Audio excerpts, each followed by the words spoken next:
تلاش به خارج بردن حمزه طلازاده برای طبابت تا حال بی‌نتیجه مانده است. در همین حال ریاست نیروهای مرزبانی تاجیکستان روز 23 ایول با پخش یک اظهارات گفت که نام حمزه طلازاده و نزدیکان او در فهرست افراد ممنوع الخروج از تاجیکستان جای ندارد و آنها می توانند به بیرون از کشور سفر کنند. پیوندان این طفل 4 ساله که طبیبان تاجیک بیماری وی را سرطان جنین تشخیص کردند میگویند نداشتن حجت مانع اصلی سفر آنها به خارج است. از بس که حجت ندارم نمیتوانم برآمدم. حجت های شما کجا هستند؟ نمیدونم و وقتی همی کارو شد 1 هفته پیش من در می خانه بودم. خب بعد وای خانه وایش داخل بعد دیگه نتونستم رفته. نمیدونم کجا باشه نباشه حجت های فرزندان خودم. درست است که مقامات گرفتن حجت های شما رو بر نمیگردانند؟ نه. شما مراجعت کردید به مقامات که پاسپورت دیگر حجت ها رو به شما برگردانند یا نه.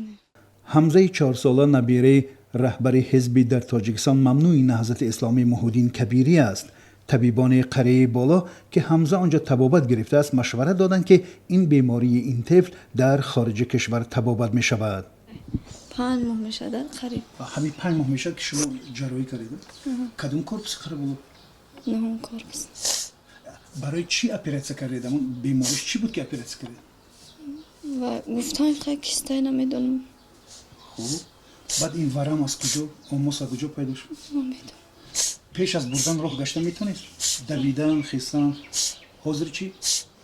میگم که وقتی خیلی بعد که خوش راه گشته نمیتونم. طی یک شبانه روزی گذشته 10 نفر در شبکه‌های اجتماعی به قضیه حمزه 4 ساله توجه نموده و از حکومت طلب کردند که اجازت بدهد او برای معالجه به خارج از کشور انتقال داده شود. مادر حمزه میگوید مقامات هم وعده دادند که برای به خارج کشور رفتن طفلش کمک میکنند. انشالله که کمک میکنن. مقامات گفتن که کمک میکنند؟ البته. چی کمک میکنند؟ گفتن که به خارج روان میکنیم. کی؟ گفتن نمیدونم کی میکنن نمیکنن. حالا وضع سلامتی خودی حمزه چخیله؟ روز به روز وایش دستوده است.